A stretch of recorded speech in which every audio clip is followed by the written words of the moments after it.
Segunda Guerra Mundial.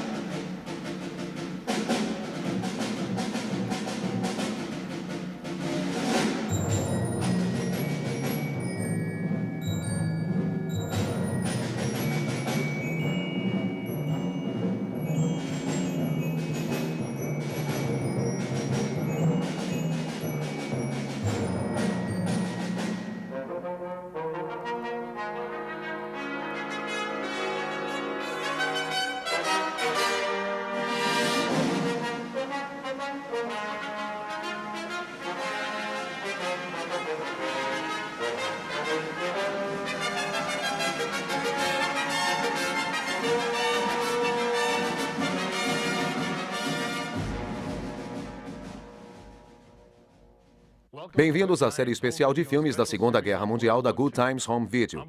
Sou o Brigadeiro Stan Ulanov. A invasão da Normandia foi o maior e mais bem-sucedido desembarque anfíbio de larga escala da história. Foi a manobra estratégica-chave que levou à derrota da Alemanha nazista.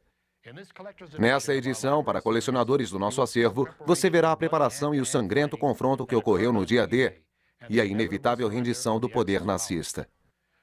Com mais de 4.000 navios e 11.000 aviões envolvidos nessa operação, as forças aliadas se lançaram a caminho das turbulentas praias da Normandia.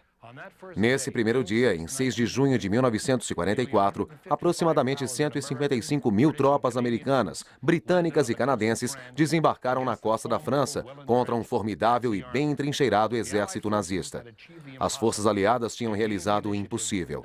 Eles tomaram a iniciativa de atravessar a França e entrar na própria Alemanha. No filme A Vitória, você verá a capitulação final do último poder do eixo. Você estará a bordo do encouraçado USS Missouri e assistirá aos últimos generais japoneses derrotados assinarem o documento de sua rendição incondicional, seguido do lançamento da segunda bomba sobre Nagasaki. Junte-se ao general MacArthur e ao almirante Nimitz nesse dramático dia da história. A invasão da Normandia. A invasão da Normandia.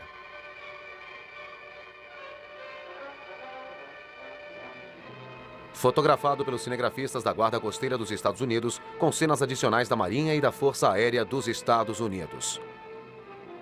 A câmera cinematográfica só pode ver o mesmo que o olho humano, portanto, somente fragmentos de uma operação com a grandeza e a extensão como a da invasão da Normandia podem ser mostrados na tela. 3 dias após o dia D.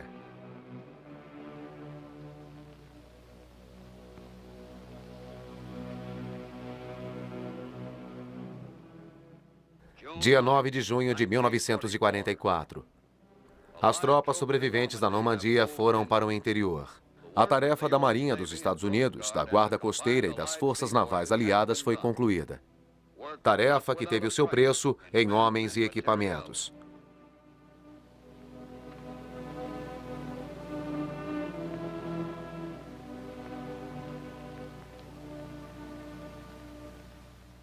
Janeiro de 1944.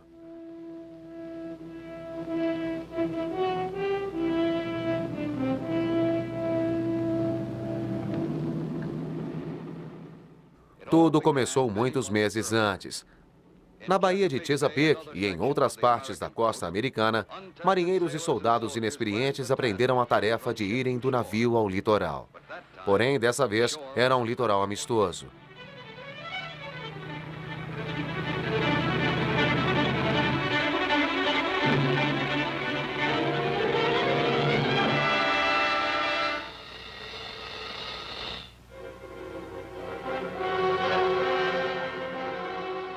Então, quando essa parte do treinamento terminou, eles deixaram os Estados Unidos. Fevereiro de 1944.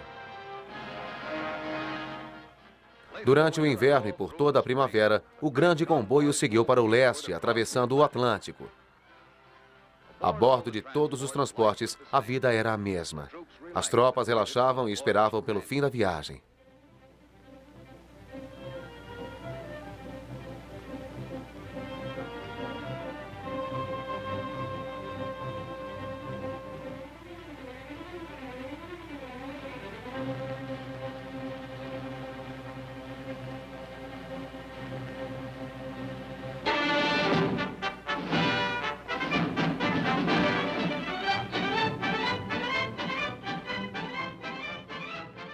Março de 1944. Naquela primavera, o treinamento continuou ao longo de toda a costa da Grã-Bretanha. As barcaças de desembarque da Marinha e da Guarda Costeira praticaram o desembarque em terra dia e noite.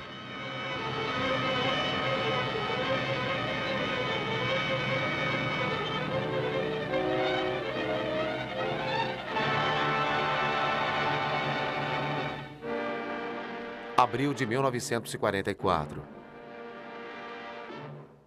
Enquanto isso, os navios de desembarque maiores, os LST e os LCI, continuavam suas manobras, aprendendo a desembarcar em lugares certos e em horários exatos.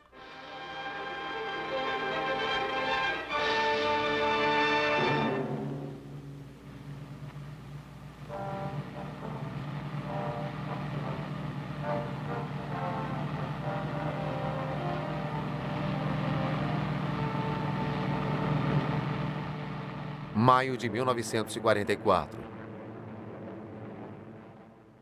Durante esses dias de preparação, aviões aliados, milhares deles, continuaram a submeter as defesas e comunicações inimigas a um ataque diário.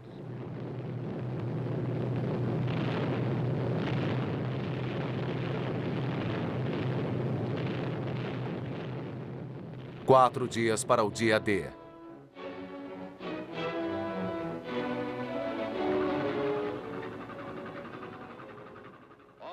Próximo à costa sul da Inglaterra, milhares de navios de todas as nações aliadas se preparavam para a hora da invasão.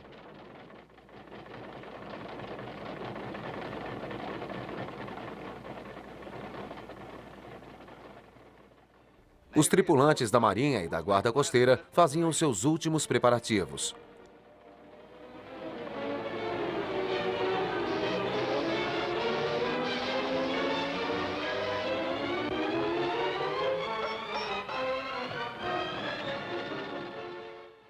Quando as caixas K chegaram a bordo, todos perceberam que o dia D estava próximo.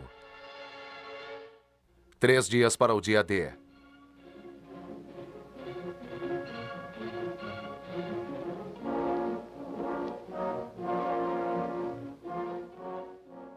Em algum lugar do sudeste da Inglaterra, tropas embarcavam nos LS-CVP para serem levados aos transportes próximos à praia.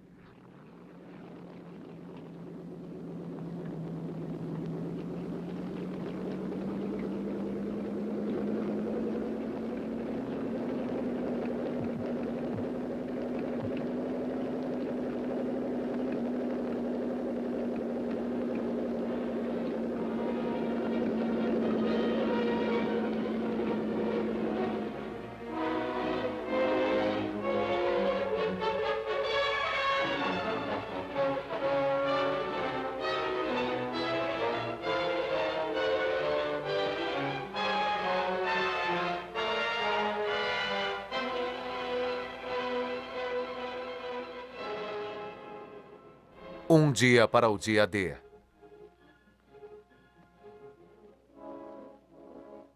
Tudo pronto. Os LS-CVP estão carregados. A próxima vez que esses soldados pisarem em terra será numa praia inimiga. Só sobrou um pouco de tempo para eles relaxarem.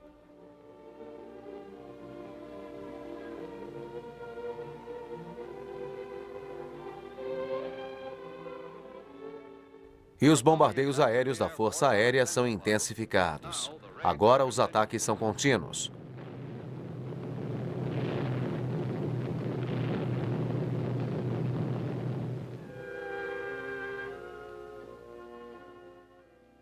Com ordens para embarcar, as tropas se preparam para a grande batalha.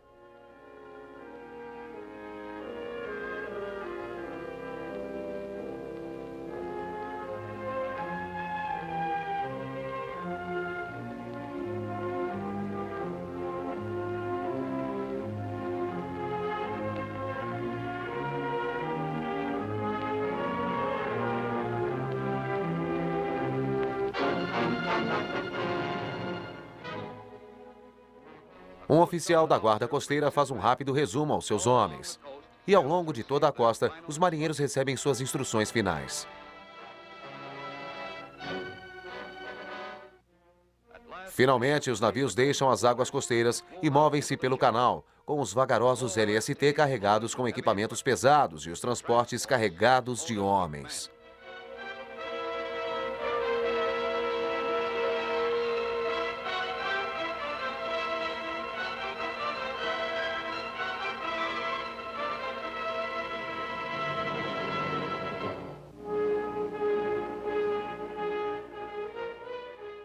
Os navios mais rápidos protegem a poderosa frota de invasão dos ataques aéreos.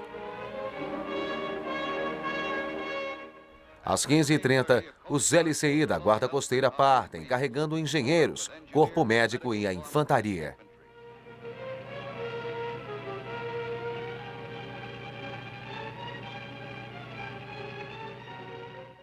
O dia D se aproxima e os navios ainda mantêm as suas posições dentro do prazo.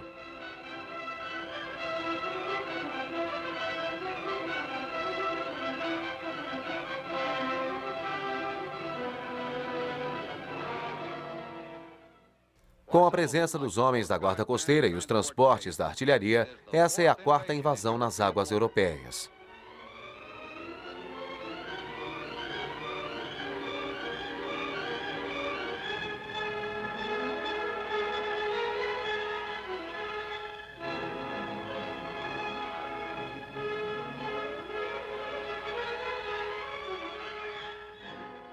Os únicos aviões lá em cima são aliados.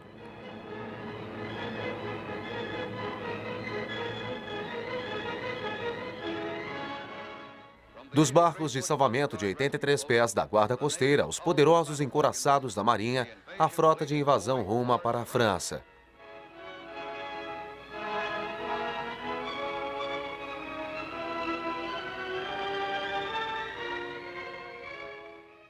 E no convés inferior, os oficiais estudam os mapas que mostram as cabeças de praia da invasão na costa da Normandia.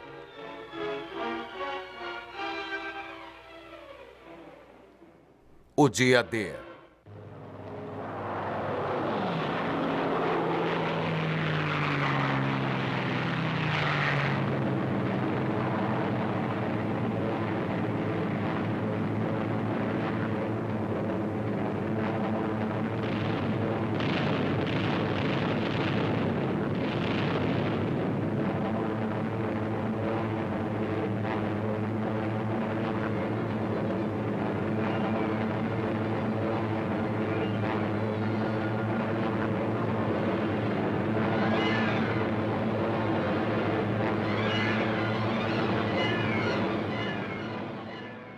Trinta minutos para a hora H.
A hora H.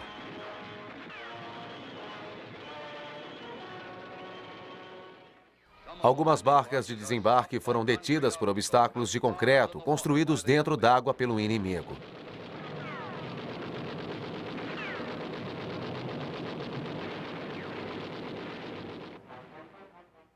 Próximos à orla, os grandes barcos de desembarque se aproximam das cabeças de praia vagarosamente.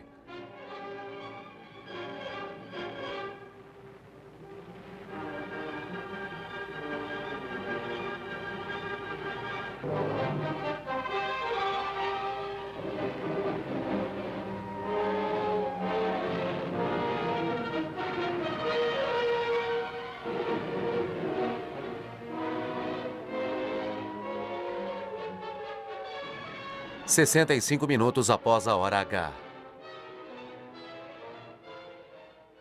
Fora dos LCI, as tropas se preparam para desembarcar.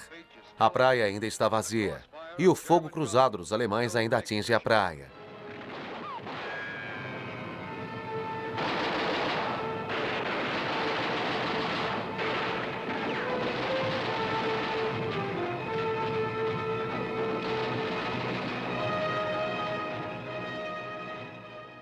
Fora do alcance do fogo inimigo, os LST aguardam até que a praia esteja segura para seguirem adiante.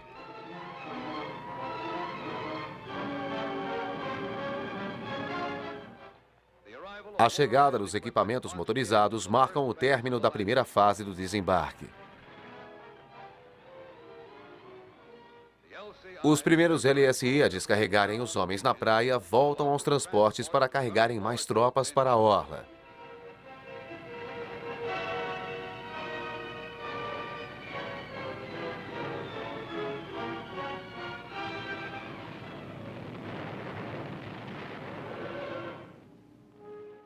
Ainda aguardando fora do alcance dos canhões, os LST descarregam suprimentos e pequenos LCT.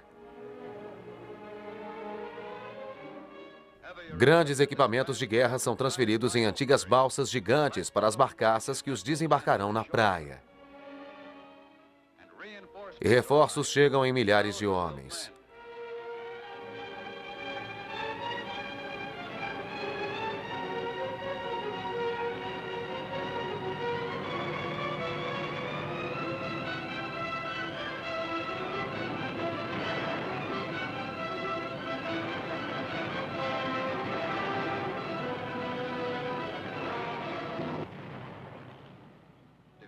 Derrotados e desarmados, os primeiros soldados alemães capturados na França esperam até que alguém se encarregue de buscá-los.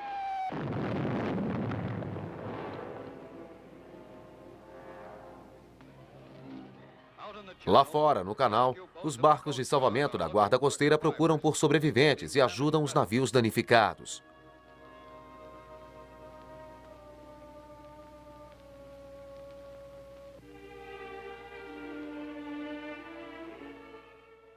E o navio hospital aguarda pelos feridos.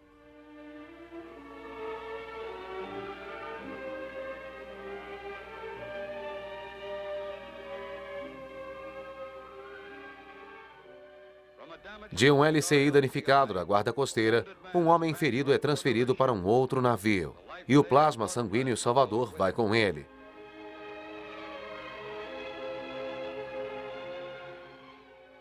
Outro LCI da Guarda Costeira bastante avariado que não chegou à praia. Seus feridos são removidos.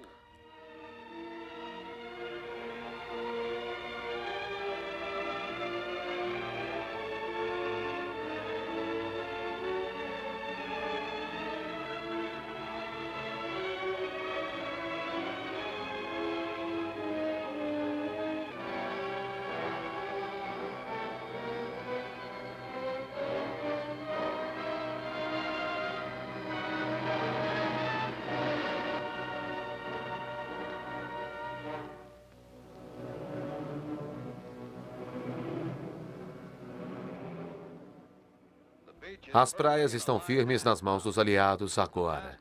E a grande área das operações é visível. As evidências do calor da batalha estão por toda a parte.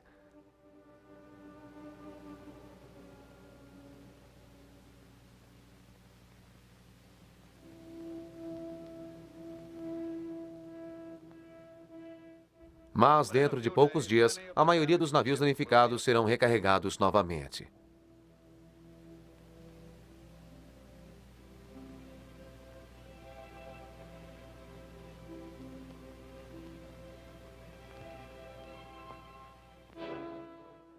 Agora, mais tropas se dirigem para o interior para forçar o inimigo a recuar.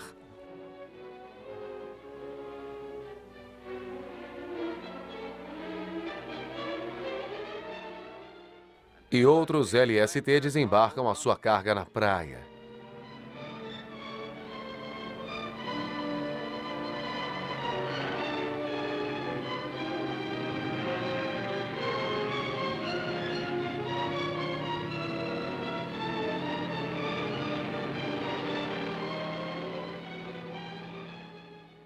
Barcaças especialmente construídas para as operações na Normandia encostam-se à praia para serem descarregadas.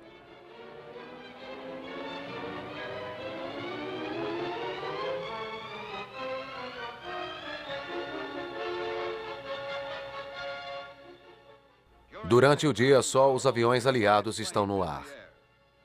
Mas à noite, bombardeiros alemães atormentam as cabeças de praia e despejam minas na orla.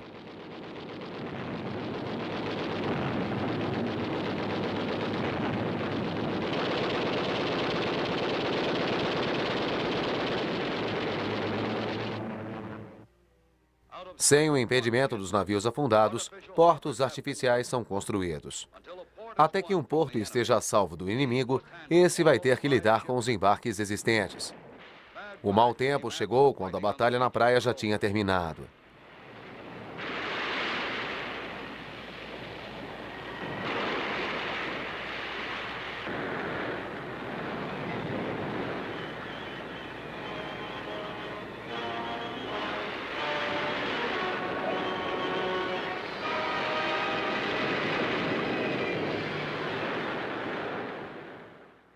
A forte tempestade deixou uma trilha de navios danificados.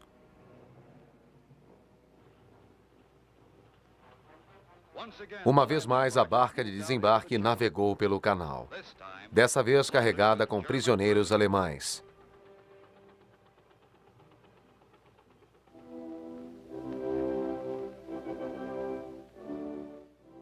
Na Inglaterra, os prisioneiros embarcaram num transporte da guarda costeira. E os navios que tinham carregado milhares de soldados americanos através dos mares, agora retornam para o Ocidente com uma carga diferente. Com homens que foram vencidos e capturados na Normandia.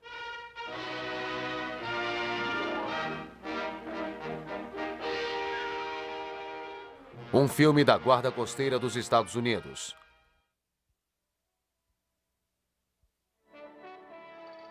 A Vitória.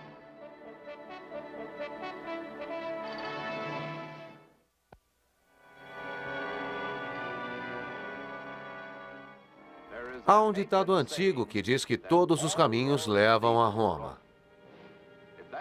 Se isso é verdade, os Estados Unidos usaram a maior e mais dura estrada. Chegando em 4 de junho de 1944, 2 anos e 6 meses depois de Pearl Harbor, os americanos entram no centro da guerra.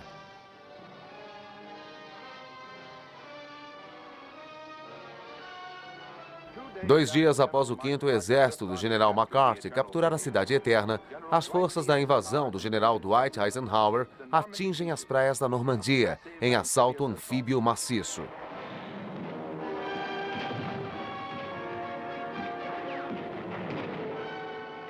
Apesar da resistência desesperada dos alemães, construímos uma enorme cabeça de ponte e, finalmente, rompemos as linhas inimigas. O 7º Exército, comandado pelo general Alexander Part, desembarcou no sul da França e então arremeteu para o norte ao longo do vale do rio Ródano. 10 dias depois, Paris foi liberta.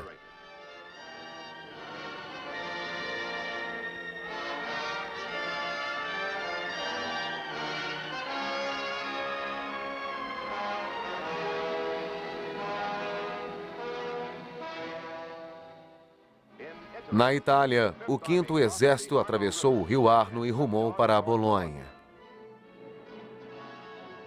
No Pacífico, as forças do general MacArthur invadiram a ilha Morotai, em uma gigantesca frota anfíbia que os colocaram a 480 quilômetros das Filipinas.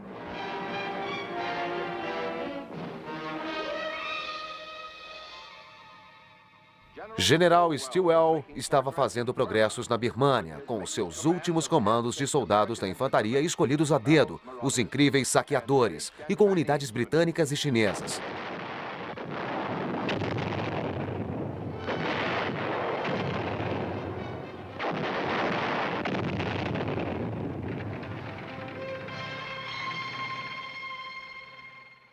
A maré da guerra estava voltando contra os agressores com muita força.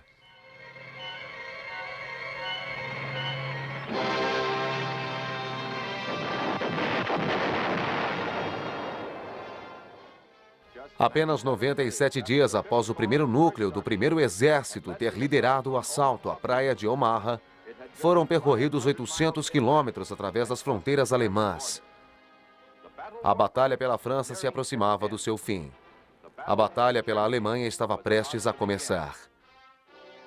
O Reich nazista pretendeu arriscar todas as medidas nos obstáculos antitanques no seu solo. A imensidão de uma guerra global, como a que ocorreu na Segunda Grande Guerra Mundial, surpreende a imaginação. Em terra, nas selvas e nos pântanos, nas montanhas, florestas e nas planícies, milhões de homens se espalharam pelo mundo afora travando o combate. No ar, milhares de outros dentro dos seus bombardeiros e caças. Sobre os mares e submersos, outros milhares nos seus navios e submarinos. Linhas de suprimentos incrivelmente extensas foram montadas para o transporte de materiais. Imensas redes de comunicação se estenderam ao redor do mundo. Essa foi considerada a mais grandiosa organização de poderio militar em toda a história mundial. Sempre houve a ideia descrevendo que a Batalha do Armagedon seria realizada em grande magnitude. Na Europa, em setembro de 1944, os Estados Unidos tinham 5 grandes exércitos lutando contra os nazistas. O 5º Exército na Itália. O 1º Exército com alguns componentes já em solo alemão. O 9º, o 3º e o 7º, todos lutando juntos com os ingleses, franceses livres e outras forças aliadas. No Pacífico, o 6º Exército e outros componentes. Na Birmânia, o general Joseph Stilwell comandando combatentes de selvas americanos. Ingleses e chineses empurraram de volta os japoneses, abrindo o caminho para conseguir o controle de toda a estrada que os engenheiros do nosso exército estavam construindo para uma rota de suprimentos terrestre para os combatentes chineses através da Índia. Na Rússia, os exércitos alemães estavam batendo em retirada por causa dos maciços contra-ataques soviéticos. Usando uma velha expressão do exército, nós estamos derrotando o inimigo em todos os flancos. Mas não houve nenhuma grande marcha. Não houve uma súbita arrancada para a vitória. Enquanto os agressores recuavam, maior se tornava a sua resistência em uma longa e desesperada marcha. Nós pagamos um alto preço por cada quilômetro que tomamos. A batalha pela Alemanha começava. E os alemães tiveram o seu inferno. O crepúsculo dos deuses havia chegado.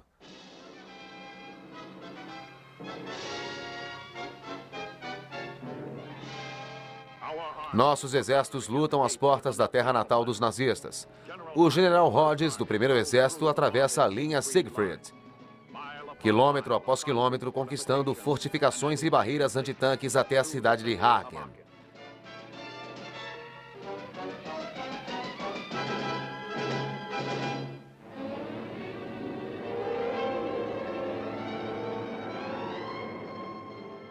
Dois anos e 7 meses depois do general MacArthur ter deixado as Filipinas, ele manteve sua promessa de retornar.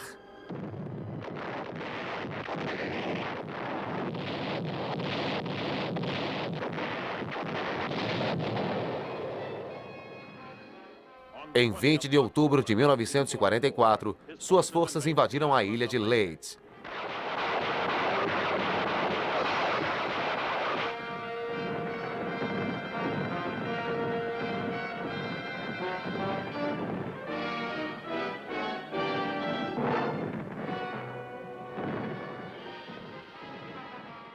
Esse também não foi um caminho fácil para a vitória. Os nossos soldados tiveram que enfrentar um inimigo que lutava como seus líderes tinham ordenado, que lutassem até a morte. Se era desse jeito que tinha que ser, eles receberiam o que estavam pedindo.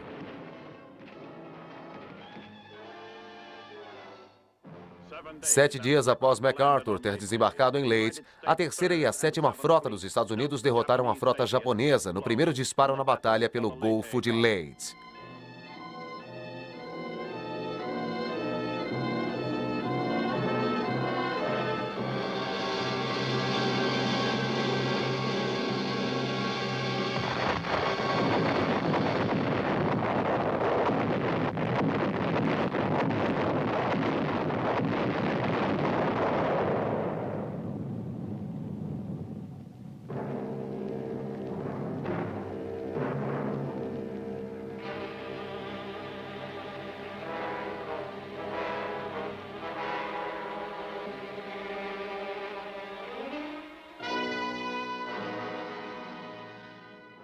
A cortina se levantava para o último ato do drama da Segunda Guerra Mundial.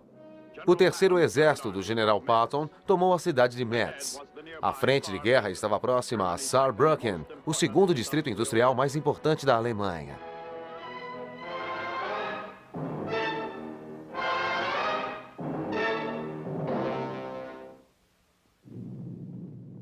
No outro lado do mundo, os novos bombardeiros B-29 do exército da nova base de Taipan faziam chover bombas em Tóquio, uma chuva de fogo do céu para vingar Pearl Harbor. A campanha em Leyte estava indo bem. As nossas forças seguiram adiante, capturando as bases japonesas de Oamak ao longo da costa oeste.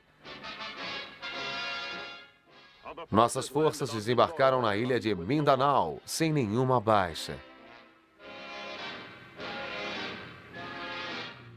Enquanto as forças do general MacArthur avançavam nas Filipinas, o terceiro exército de Patton penetrava o Saar e seguia adiante para atravessar o rio Saar.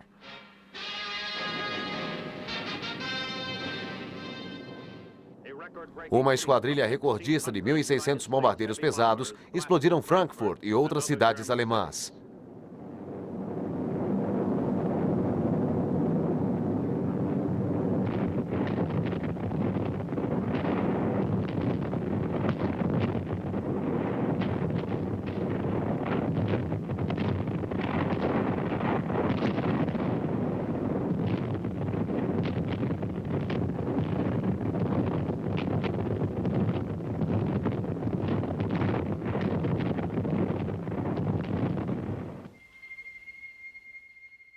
Os nazistas foram arrebentados severamente e ceifados implacavelmente das cidades de onde eles mergulhavam nos ares.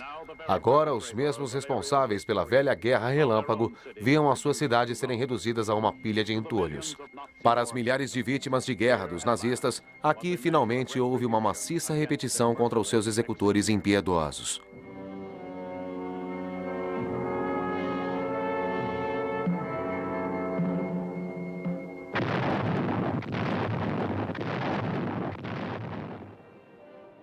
Mas no solo, uma das lutas mais destacadas teve lugar nas planícies de Colônia. A nossa chegada à zona industrial sofreu resistência a cada passo do caminho.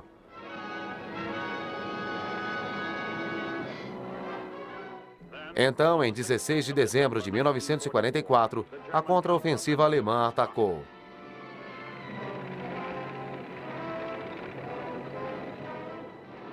O marechal de campo alemão, von Rundstedt, subitamente enviou 12 divisões blindadas para o setor de Ardenas.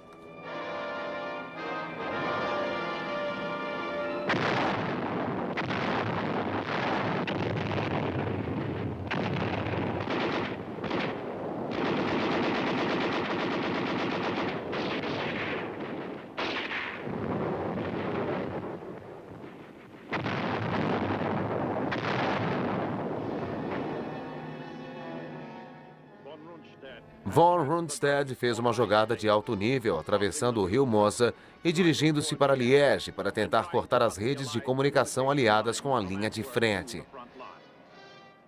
As linhas de força das comunicações podiam ser cortadas e a sorte dos nossos exércitos poderia estar numa balança. Essa foi a Batalha dos Bulges.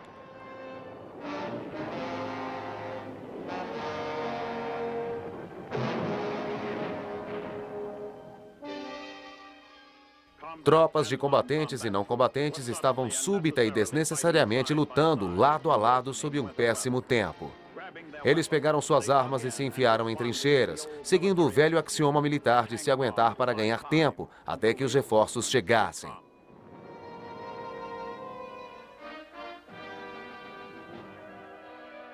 O general Eisenhower tomou medidas imediatas para resolver a situação. Ele colocou o 1º e o 9º Exércitos ao norte do Bulges, sob o comando do marechal de campo Montgomery, do 21º Grupamento de Exército, com ordens para atacar do norte.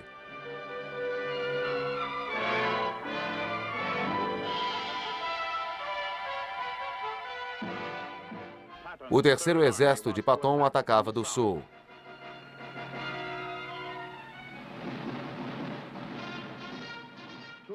Duas divisões aerotransportadas avançaram rapidamente.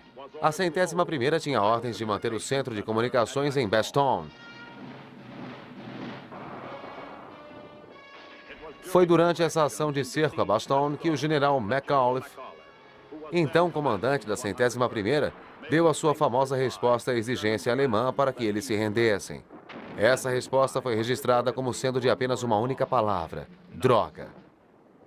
Se o inimigo tivesse entendido imediatamente o que significava, a resposta tipicamente americana de McAuliffe, a ação que se seguiu teria convencido indubitavelmente que o significado era que os americanos não tinham nenhuma intenção de se render.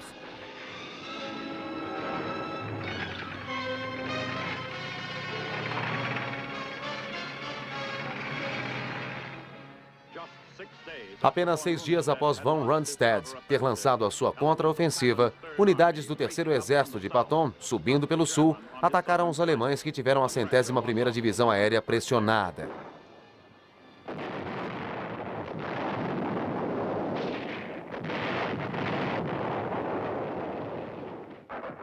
O 1º Exército americano atacou pelo norte.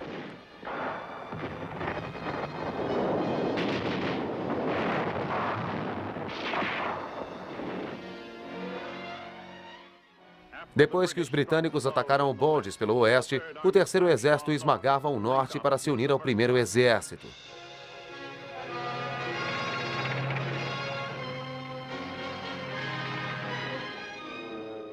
Então, o tempo melhorou e nossos aviões atacaram pelo ar, devastando as forças de Rundstedt.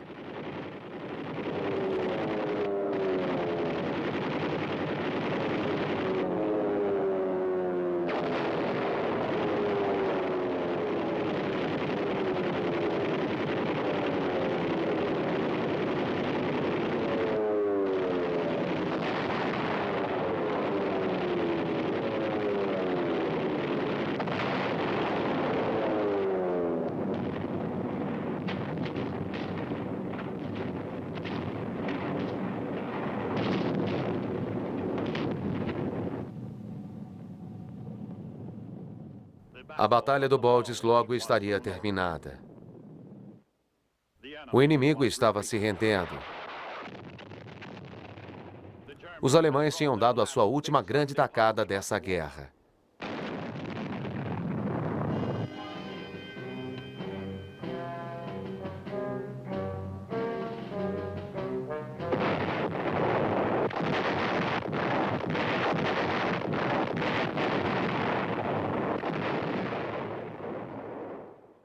Enquanto a Batalha do Bulges seguia seu curso na Europa, o 8º Exército, comandado pelo general Robert L. Eichenberger, combatia uma obstinada resistência japonesa em Leyte, no Pacífico.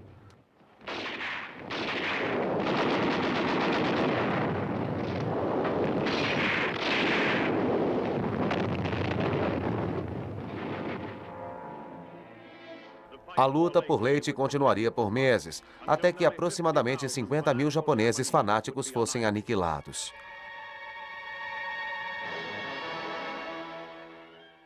Nossas forças estavam se espalhando pelas Filipinas. 60 tropas do exército desembarcaram em Luzon, no Golfo de Lingayen, e lançaram-se para o sul para capturar Tarlac, a apenas 100 quilômetros de Manila.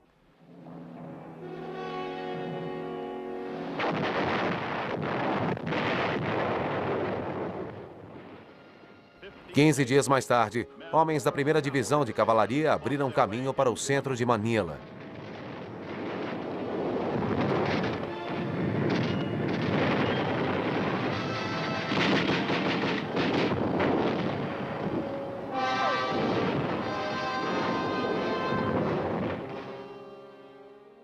A captura de Manila inclui o campo de prisioneiros de São Tomás. Juntamente com o povo filipino, esses prisioneiros tinham esperado em longa e reservada agonia por esse momento de libertação. De todos os povos libertados no mundo, nenhum mostrou maior gratidão do que os filipinos. Eles sabiam muito bem que nós não viemos para conquistar, mas para manter nossa promessa solene de voltar para destruir o agressor que tinha se apossado da sua pátria durante suas conquistas na Guerra Mundial. Menos de 2 anos depois, os filipinos receberam dos Estados Unidos total independência como uma nação soberana.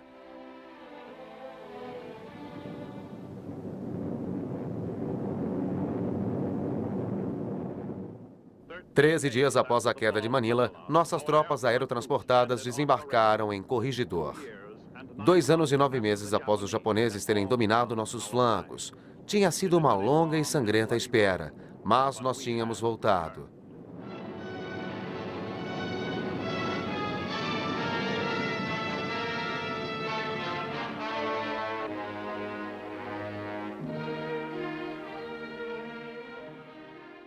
Quem eram e onde estavam aqueles que uma vez disseram que o americano não era um soldado e que nós não lutaríamos?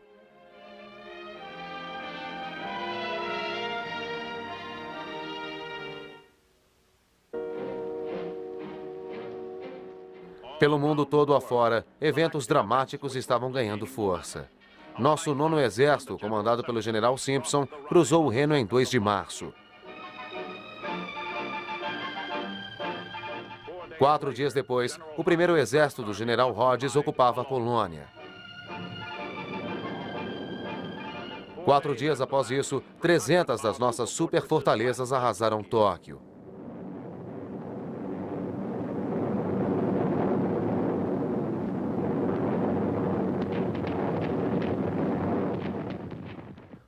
No dia 17 do mesmo mês, o general Patton e seu 3º Exército tinham tomado Koblenz. No dia seguinte, na outra metade do mundo, nossas tropas invadiram a ilha Taitai, na Filipina Central. 3 dias após isso, o 3º Exército de Patton cruzou o Reno. 4 dias depois, o 8º Exército do general Eichelberger desembarcava em Cebu, nas Filipinas.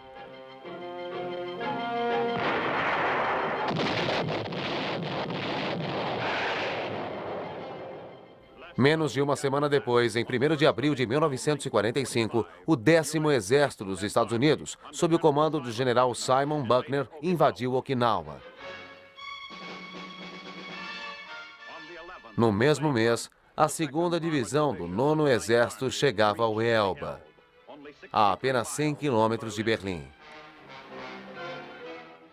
O 3º capturou Coburg.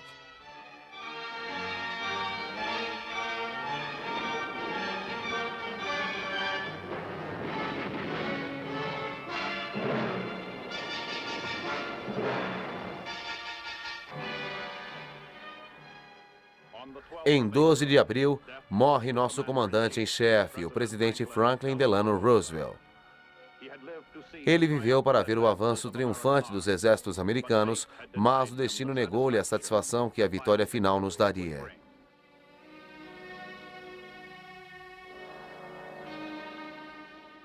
Menos de um mês após a morte do presidente Roosevelt, os alemães se renderam. Hitler morreu pelas suas próprias mãos.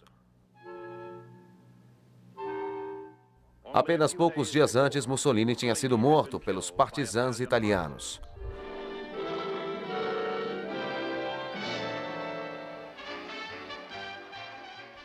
Para as suas próprias praias, o general Eisenhower retornou em triunfo.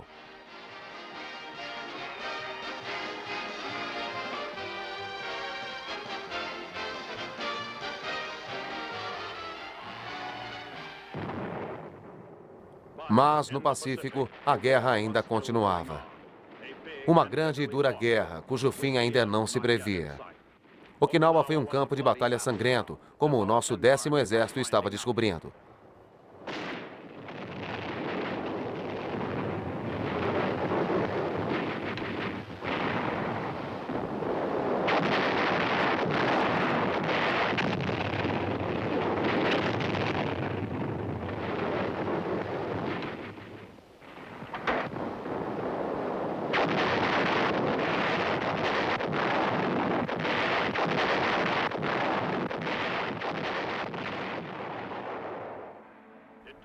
Nos custou 82 dias de lutas para tomar Okinawa.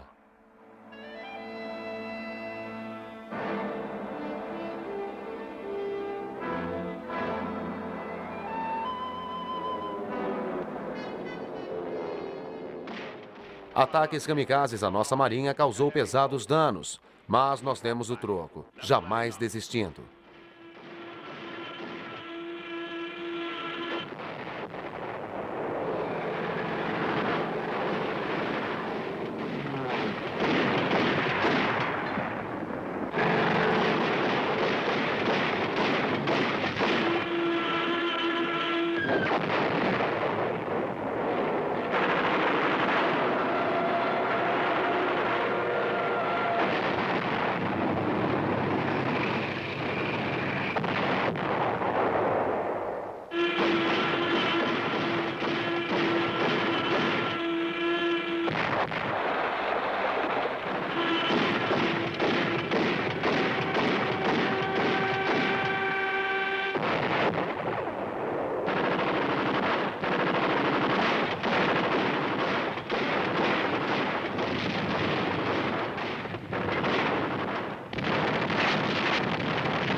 Todo o poder militar dos Estados Unidos estava agora concentrado na nação japonesa. Havia um trabalho duro pela frente, um trabalho que custaria homens e equipamentos. Toda a nossa força militar agora mirava no nosso único e remanescente parceiro possível.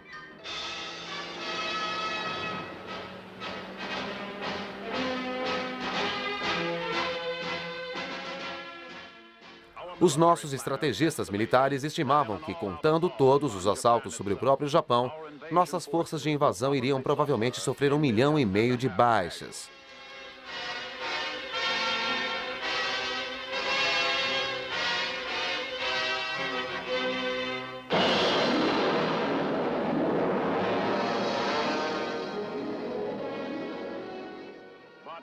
Mas uma nova e apavorante força surgiu no mundo para impedir aquele 1,5 milhão de baixas.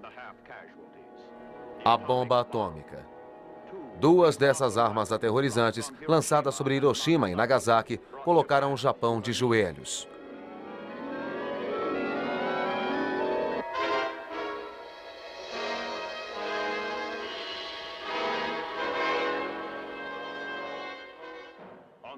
Em 2 de setembro de 1945, os representantes japoneses assinaram as cláusulas da rendição formal no encouraçado Missouri, na Baía de Tóquio.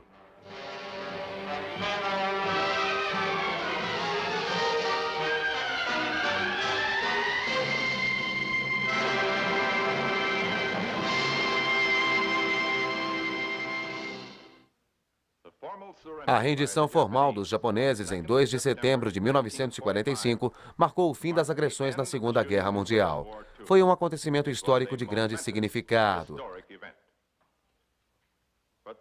Mas houve um momento histórico mais importante para o mundo e, provavelmente, o momento mais significativo na vida de um derradeiro soldado. O general Jonathan Wayne Wright, que tinha sido forçado a se render em Corregidor, foi resgatado de um campo de prisioneiros de guerra por paraquedistas do exército americano na Manchúria e trazido de volta para estar presente na rendição formal em Missouri. Um dia ou 2 depois disso, ele esteve presente na rendição do general Yamashita e da rendição do exército japonês nas Filipinas. Deve ter sido um grande dia para Jonathan M. U. Wainwright, um soldado americano da classe de 1906 de West Point.